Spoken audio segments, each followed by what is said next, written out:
Hey everybody, it is Trags Mike Petralia alongside Richard Skinner of Local 12. This is the JungleRoar Skinny Bengals postgame pod following, lo and behold, a Bengals home win, 41-24 over the Las Vegas Raiders.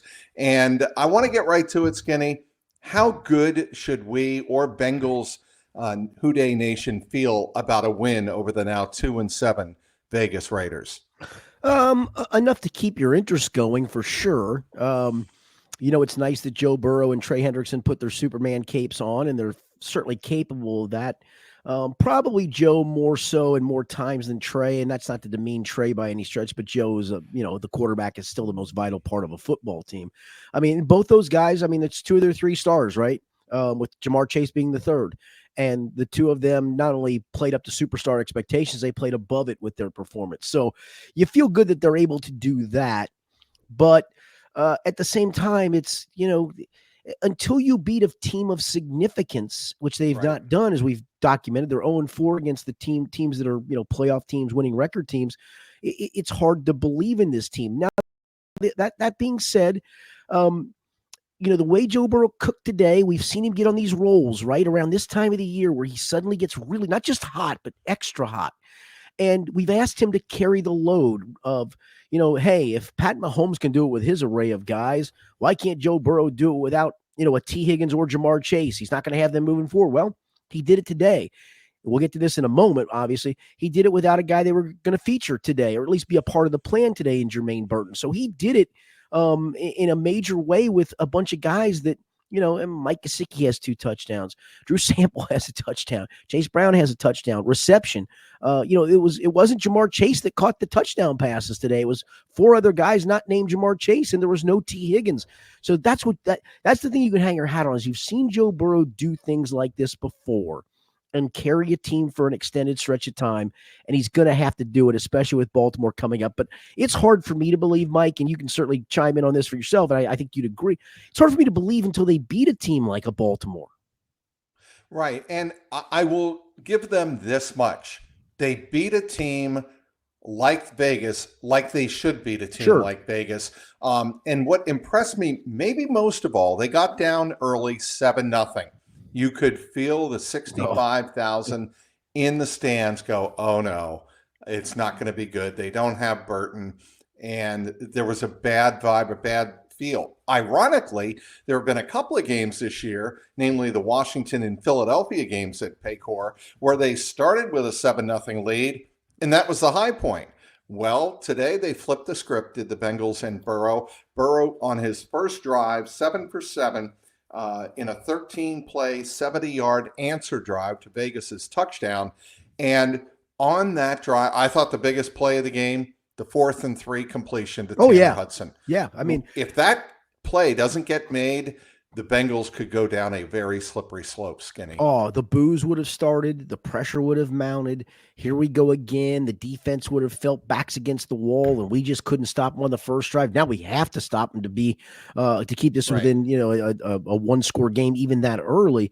And so, yeah, I think that's a great point, Mike, is it gave you a chance to get that touchdown and then breathe, and you don't get that touchdown with a Tanner Hudson catch. And, not a complete redemption moment for him, but let's not forget he had one of the biggest blunders of the season in that opener against New England where he reached across the goal line trying to score and fumbled it away. So good for him. But, yeah, I thought the answer was big. Then the defense kind of settled in. Then it got wonky, obviously, with Joe throwing the pick that I'm still scratching my head of why you're throwing it sideways there and what are you doing? And they, Vegas has the ball again down just 2 scores with a chance to make it a 1-score game, and then they melt down, which is what they do. And then the last touchdown is the last touchdown. Nobody cares about that. Good, other than Desmond Ridder and UC fans, so good for him for leading that drive. But yeah, no, I think to your point that was a huge conversion and a huge answer. Joe Burrow started this game 15 for 15 for, I believe it was 107 yards passing. He was perfect the way the Bengals needed him to play in this game without 3 of his significant weapons that you documented, Skinny, already. He didn't have T. Higgins. He didn't have Zach Moss. And that is concerning going forward. Pass block wise. Pass block wise. That is concerning, no question about it. And of course, as you said, he didn't have Jermaine Burton. He also didn't have Charlie Jones. Now, that isn't as big a picture in the offense as it is special teams. Trenton Irwin had to fill in this afternoon for Charlie Jones, but there were a lot of pieces missing. And I haven't even mentioned, oh yeah, by the way, the starting left tackle, Orlando Brown Jr., missed the game as well with a knee issue. Now maybe they get T. Higgins and Orlando Brown Jr. back for Baltimore on Thursday night, short week, and maybe they get Charlie Jones back in there too, but a groin injury can be tricky. What impressed me today about Joe Burrow, and I wrote about this on CINCINNATI.com, Burrow did it without a lot of his weapons there. To me, he's getting paid what he's getting paid to win games like this when you don't have certain weapons. Go out and be the difference. And Joe Burrow was, at least on offense, certainly the difference. You know, I make fun of you all the time, Mike, for being, you know, the guy from New England and you bring up Patriots references. But there's a lot of truth to, you know, Tom Brady doing that with Yep. you know, listen, it was nice when he had Randy Moss and you saw what that looked like, right? That was otherworldly when those two were together. But he did it with you know, pedestrian at times receiver. He did it with some good ones. Wes Welker, Julian Edelman, obviously, Gronk, and certainly Randy Moss. The brief period of time he had him, but he also did it at times with all, other guys Chris who Hogan. weren't superstars. Yeah, right, Chris Hogan. You know, Pat Mahomes is kind of doing that now. You know, he's got Kelsey, but Kelsey hasn't had a great year, and he's getting up there long in the tooth. And I think that's what great quarterbacks do. And I thought I'm writing something along those lines. I haven't finished it, Mike, because I'm trying to tie Trey into it. I don't want to write an extra story. I want to try to tie Trey into this. But I thought, to your point of this, not only did Joe do that, but the times he extended plays in the red zone and bought enough time to get touchdowns, because there was nothing clean about those red zone touchdowns, right? Chase Brown play, he had to scramble. Right. The only clean touchdown pass was the one to Gesicki down the seam at the end of the game. Everything else was a scramble, not a complete like crazy scramble drill, but him having to buy times.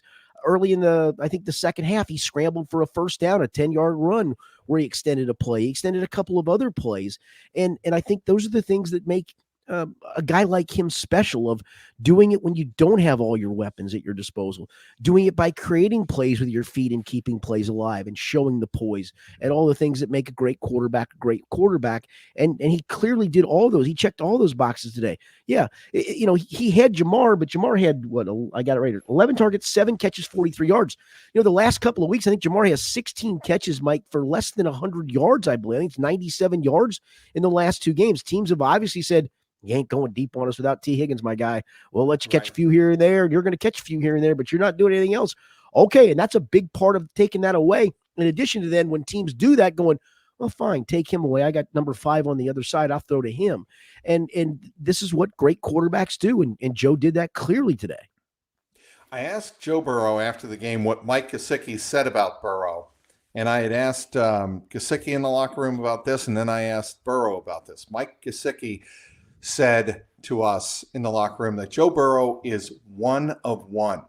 He has an incredible, intense, competitive personality, both off the field and on the field. And today we saw that with Burrow. Yeah. The TV cameras caught him slamming his helmet after that failed series. I believe it was late in the third quarter. Third quarter, by the way, Joe Burrow told us after the game, wasn't one of our better quarters Nope. Of offense. And indeed it wasn't. But you could see the frustration mounting with Joe Burrow, and the Bengals had a 31-10 lead, 21-point lead at that point when he was going off. And that was a message from Joe Burrow to the rest of the team. I don't care what the scoreboard says. Okay. I care how we're playing. Is this good enough going forward? You know, it was good enough today to get the win, and Burrow admitted that. But going forward to beat Baltimore, it's nowhere close to being good enough in terms of the execution, in terms of the substitution patterns, by the way, which were, I think, thrown into the grinder a little bit, into the jumbler, simply because they lost Eric All Jr. to a knee injury. And we'll get to that later. But Burrow sets an expectation. And Burrow's quote was, I'm going to have my standard of play, and I'm going to have my idea of the standard of what we should live up to as an offense, the coaching staff, myself, everybody. When I feel like we live up to it, I'm going to let us know. When I feel like we don't live up to it, I'm going to let us know too. And that's what you were seeing on the sideline today from Joe Burrow late in the third quarter. And I thought good for Burrow. Yeah, no, I think the other part to it, he was asked, and he gave kind of a stock answer to, with this performance, they have beaten a better team. It was something along those lines, and he gave the Right. stock answer. It was good enough today, and that's fine. I don't expect him to really answer it the way we'd like him to answer it, but I think that was a legit question based on the way he. I don't want to say acted. I mean, the way he reacted, I guess, to the situation. And I think he does realize that, guys, listen, you may think this is all fun and games at the moment because we're kicking their ass. This isn't good enough against Baltimore. We can't stall out for a drive against Baltimore. We can't spit out 2 drives against Baltimore. We have to execute everything because they had, I think, 13, or I don't have it in front of me. I got it close, but it's either 13 or 14 possessions, which is just a crazy number of possessions by NFL standards. We've talked to coaches before, Mike, and it's true. I mean, you play Baltimore, you get 8 or 9 possessions usually. I mean, you got to do the most with those 8 or 9 possessions because they bleed you dry. They're a little more explosive than they have been, but still, those possessions are limited. And I think that's what he realizes is, hey, we can't let a possession get away. We have to execute on everything. He was angry with Ted Karras about, look like a protection situation. He was angry even after I believe he threw that touchdown to Gesicki and he was on the sideline. It looked like very angry when Jermaine Burton came dancing across the camera shot of him, which is not a very good image. But I think that's listen, I know people may look and go, dude, shut up and just, you won the game. Be happy with how you played. No, I think to the point of it is there is a standard. I use this line all the time as a coach.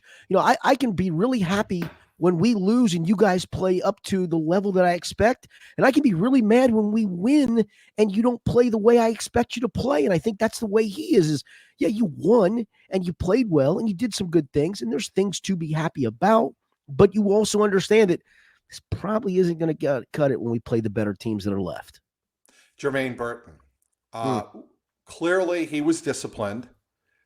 Zach Taylor would not come out and detail what the discipline was. Just saying there were things late in the week that Jermaine Burton did that earned him a healthy scratch. And that means clearly he was benched. Yes. He was disciplined.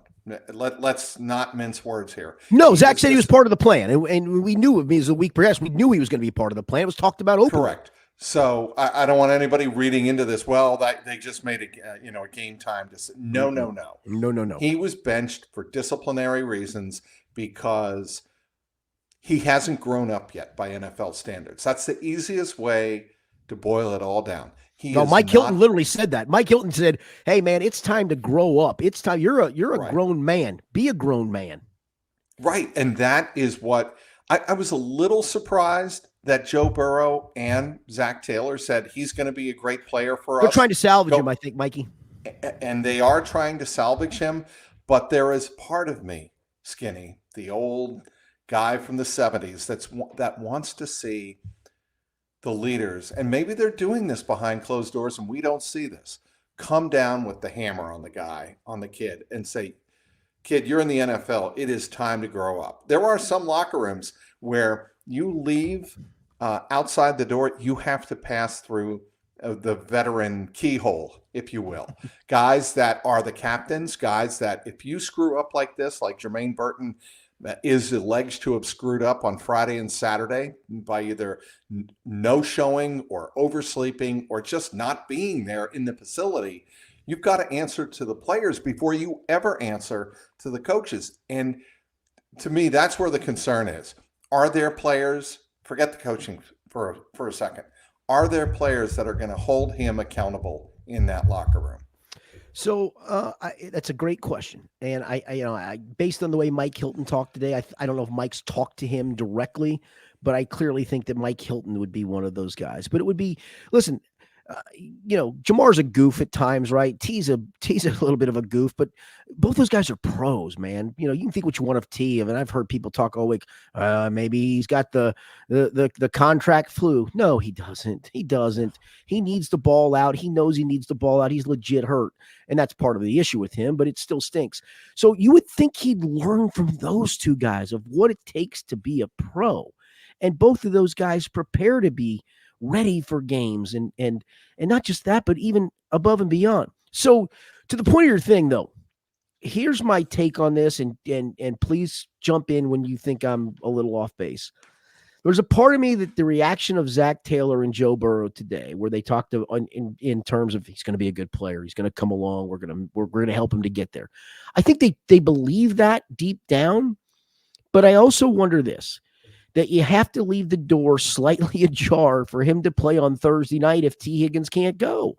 That's literally what I think it is. It has nothing more to, because I truly think if they really meant business, that they would have today come out after the game and said, we are suspending Jermaine Burton indefinitely because of conduct detrimental to the team. They don't have to tell us what it is, whether, to your point, it's a late to a meeting, late to a practice, not showing up, sleeping in meetings, all the stuff that's out there, and probably has a real hint of truth to it for sure. There's probably nothing more than that.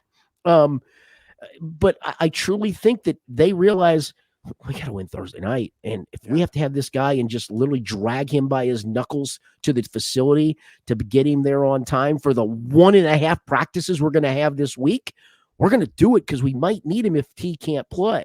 Now, the flip side is if T can play, doesn't shock me if they make him inactive just to, again, teach him a lesson. And then after that, if T's back healthy, then maybe the next discussion. Because the thing is, Mike, again, I'm trying to play both sides of it. I get why Zach's doing what he's doing. I get it.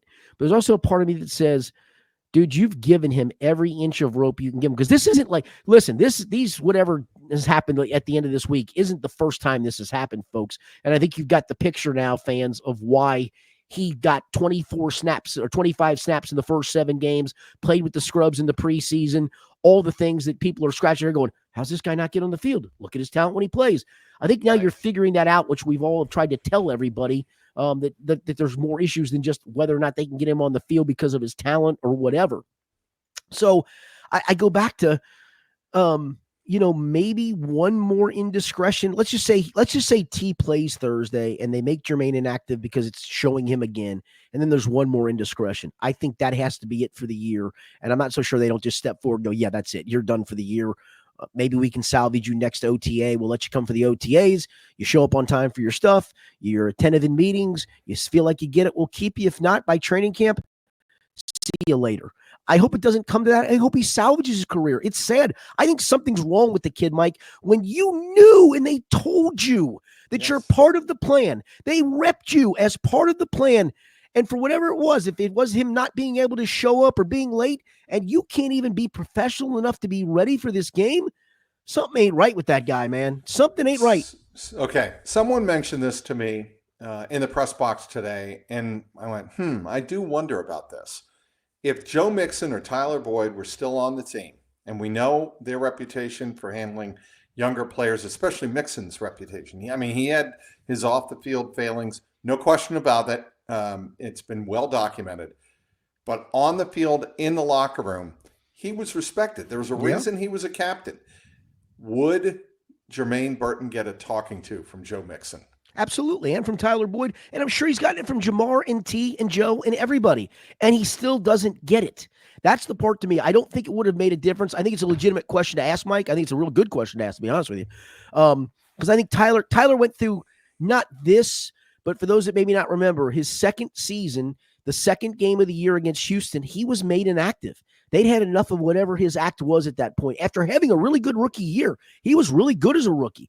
And then game 1, he plays as his second year. And then game 2 against Houston, they make him inactive to send a message to him for whatever that was. And I'll give Tyler credit. I remember the Monday after that game, he stood, or whatever it was, the Friday after that, because it was a Thursday night game, I believe. He stood at his locker and answered every question. And I think came to realize whatever it was he did, I screwed this up and I got to fix it. And from that point forward, he was a consummate pro. He learned the lesson. I don't know if Jermaine can learn that lesson. It just doesn't feel like he's going to come close to learning that lesson. I do understand why you try to Father Flanagan this, and because the talent is really clearly obvious. No question. He's a talented player, but there's more to just talent to be able to play in this league. And so back to the original point, I think they're just what they said after that, because I don't know if you could say, I think my jaw dropped when Paul Dehner Jr. asked, is there going to be further discipline? Because the question literally was about to come out of my mouth, and Paul beat me to it, which is fine. And I was waiting for, we're going to suspend him for a couple of weeks. He needs, and it was, no, not at this time. And I went, oh. And then in my mind, I thought, okay, you're making sure I get it. You're making sure that if whatever he does this week is right and you need him on Thursday, you got to have him on Thursday. And that sucks. That's professional sports, though. Nothing. There's no teaching a man to be a man like a high school coach does. I mean, there's no helping you grow up. I mean, either you can or you can't. And this is all about wins and losses and nothing more. And that's where we're at with this situation with Jermaine Burton. Injuries are part of the National Football League, Skinny, but the Bengals sustained 2 in the Sunday win over the Vegas Raiders. That could be alarming. Eric All Jr.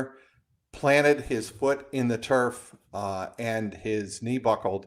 That was in the second quarter. Same knee, the right knee, that he had ACL surgery on in October of 2023 at Iowa. He left the game, obviously did not return. He was walking around in the locker room, but after the game, Zach Taylor told us, I'm very concerned, but I won't know more until Monday, which means he'll get it tested. Right. He could be out for the rest of the year. Then there's BJ Hill. He entered the locker room with Chris Jenkins and Joe Burrow. As a matter of fact, I have video of it out there up on our JungleRoar YouTube page, as well as the X at Trags, Trags. But you see the video of BJ Hill with his arm clearly by his side. It looks like his right arm is in a sling. And that was for a rib injury. Now, maybe I was to say it was a ribs injury, right? Yeah, rib injury, but that probably means they didn't want him moving his shoulder or his oblique to irritate it more. Those 2 guys are 2 guys I don't think they really can afford to lose for Thursday night, but they're probably faced with that likelihood, correct? Yeah, and I hope for Eric All it's not season ending, because I mean this is back-to-back years. Then he would have ended his season almost a year. I think he suffered his knee injury in college last year in October. Had surgery, was able to come back. So we're talking about roughly a year later.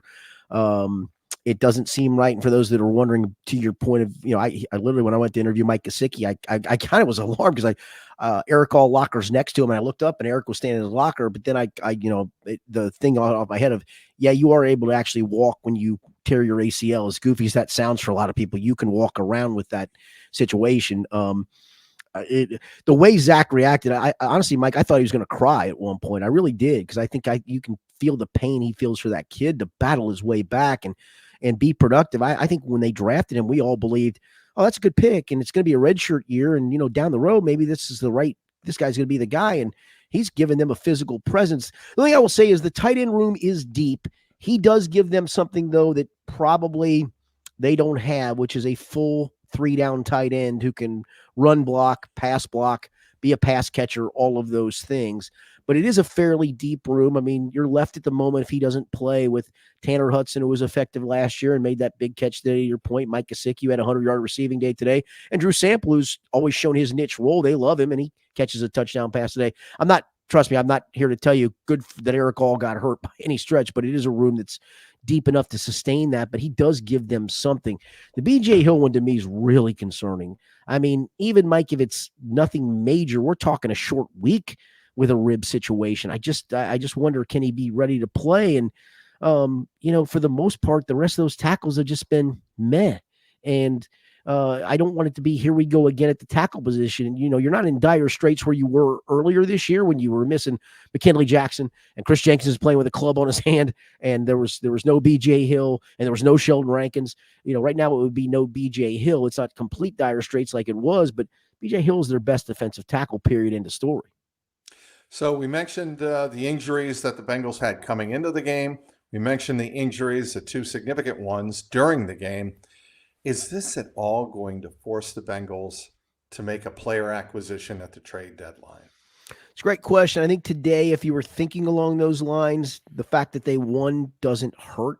That, hey, you're still very much in it, and you go make a move for a pass rusher. I mean, there's still, as much as Trey Hendrickson got home today 4 times.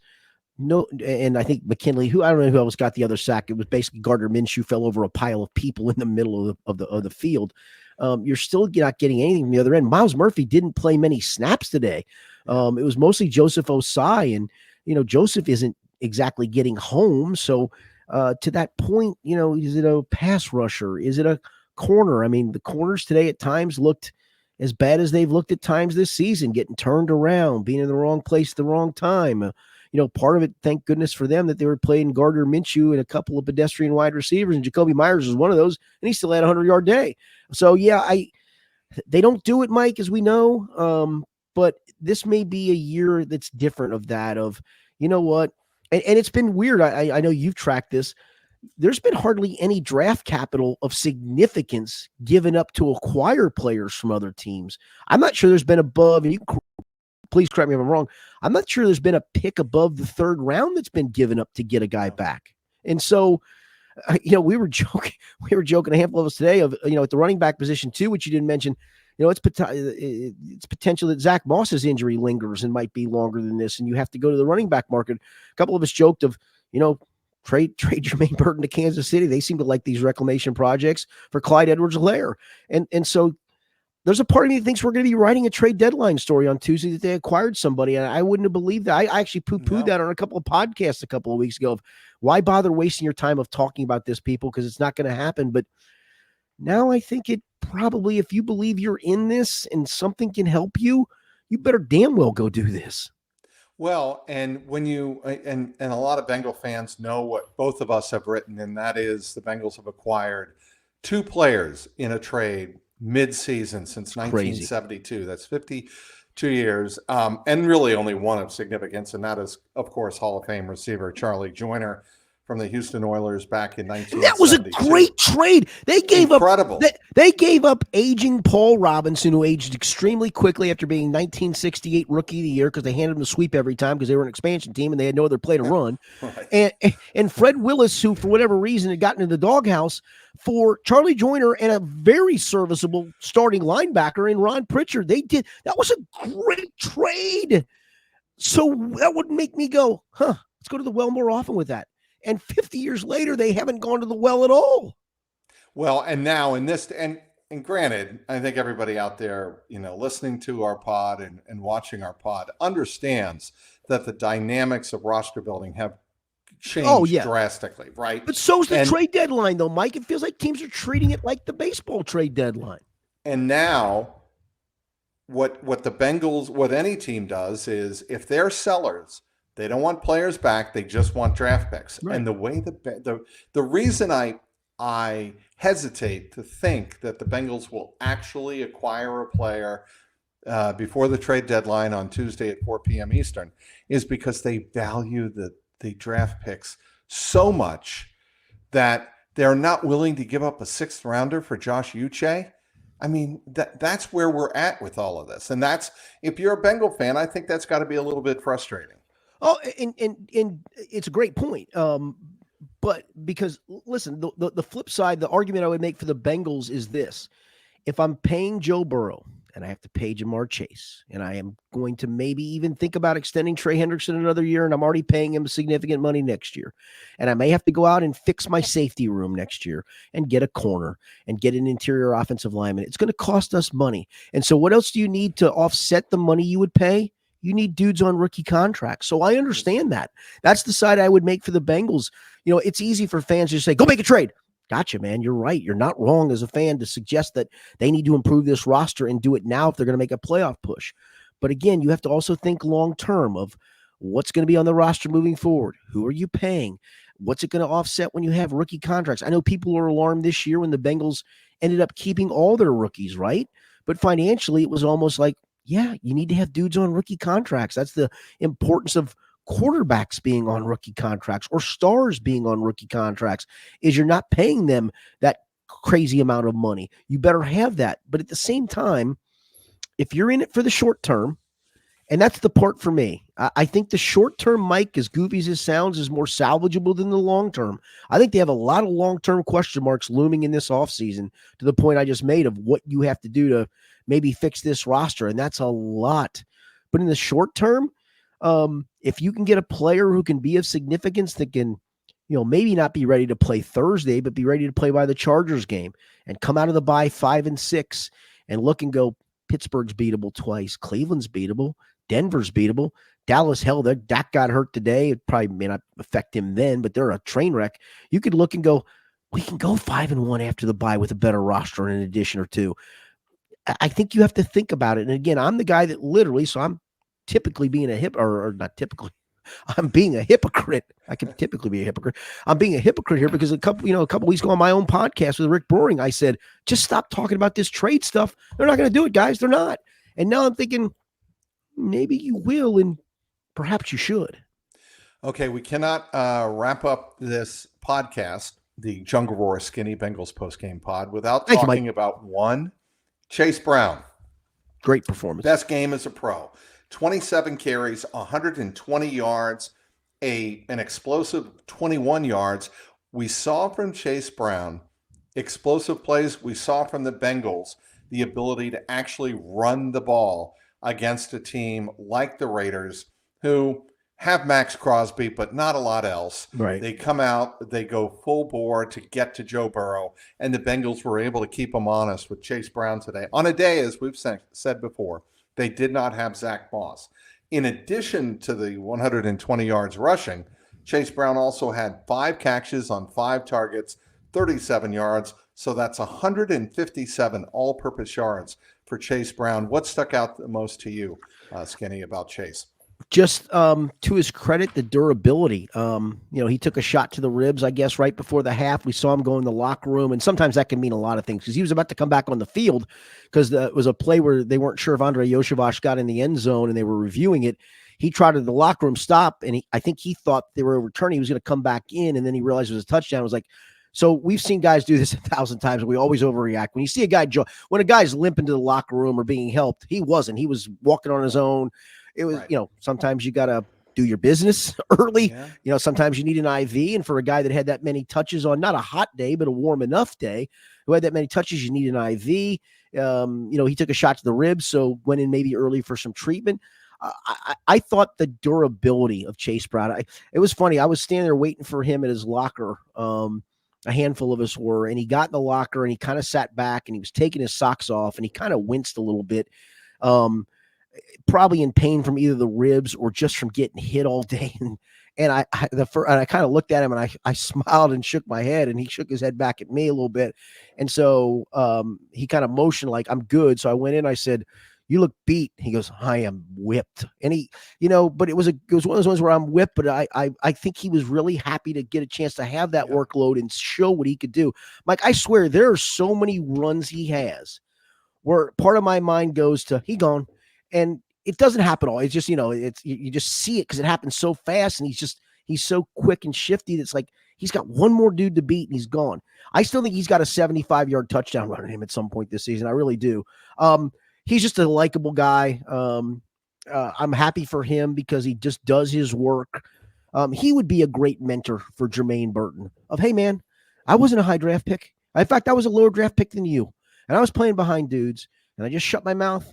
And I came in and I got hurt. They wanted to play me. I did get you know, and I know. Oh, understood. There's no question. Different guy. Dude. Different guy. But maybe he's a guy that gets to a Jermaine and says, man, dude, just honestly, they're going to give you your chance if you'll do the work. And that's what this guy's done. Began the year behind Zach Moss in theory, right? Remember early in the year, we were asking questions of Dan Pitcher of, it seems like it's trending more towards Zach Moss. And he said, nah, it's going to even itself out. Just you guys wait. It'll do it.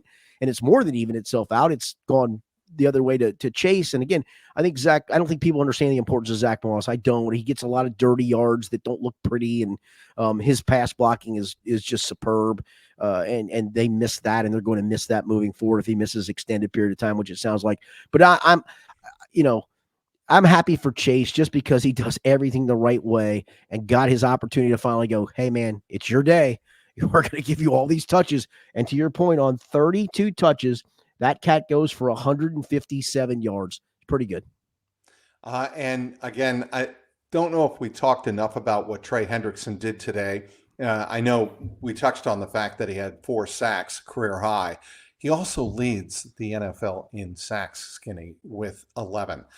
That's pretty impressive. And, we have to, you and me, have to sit here and go, we killed him against the Eagles when he was getting beaten like a drum by Fred and rightfully so. Johnson. Yeah. But he was, and he was asked about this after the game. He had, by Charlie Goldsmith of the Inquirer. He had a game like he did against Philadelphia, and he responds with a game like he had today. And that just, I think, speaks to his professionalism and his ability to say, I'm going to flush last week down the drain, and I flush a bad game down the drain. I'm going to flush this game down the drain because in 3 days or 4 days, we have the Baltimore Ravens. I mean, what better examples can Jermaine Burton look around that locker room at the guys like that? And that's where, to me, there's something wrong with that kid. They're just if you can't see what some of these guys do on a week-to-week basis, how much it probably killed Orlando Brown to not play today. I mean, Orlando Brown had never missed a game in his career. He'd missed, I think, one practice in his career and couldn't go today. That dude would have done anything he could have to play, and you can't even do whatever you're supposed to do to show up or do what you're meeting, whatever it is. You can't even. My guy, good Lord, wake up. I hope he gets the message, Skinny, because he's an incredibly talented receiver. But, he's going to get the message when he gets the message. But good or bad, Mike, good. The message may come in the form of see you later. But, yeah, he's going to get the message when he gets the message. Well, the Bengals have a short week, Skinny, and we all know that. They have Monday essentially as a rest day, so to speak. Then Tuesday, they have a full day of practice. Wednesday, they travel to Baltimore. And then Thursday, they have the game at 8:15 at M&T Bank Stadium in Baltimore. Almost a year to the day. Crazy. Where Joe Burrow popped his wrist on a hit. We believe it was on a hit from Jadeveon Clowney. Jadeveon Clowney. Thank you. It's late. Believe it or not, it's late. But anyway, he returns to the scene of the crime. Can the Bengals revive their season in a major way with an upset?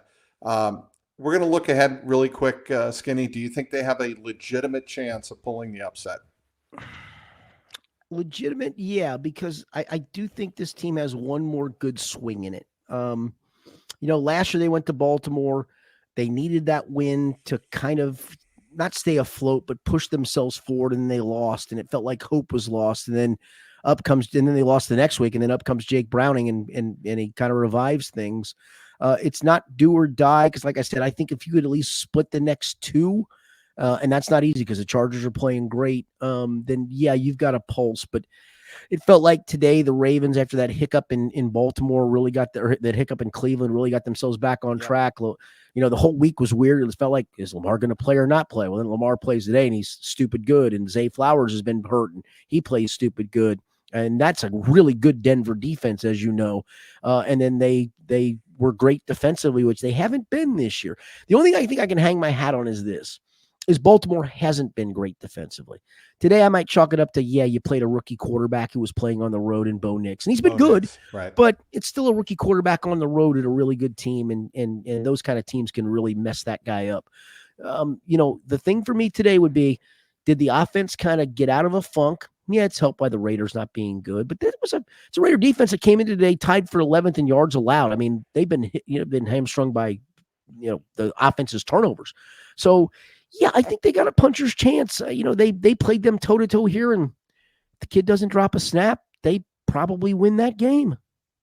What are you working on, Skinny, post-game on local12.com? I've already written my Jermaine Burton piece. It wasn't a column. I write columns, but I also write news stories. I did that kind of just as a news story of, what transpired today. But I do have a column kind of along the lines of what you said, Mike.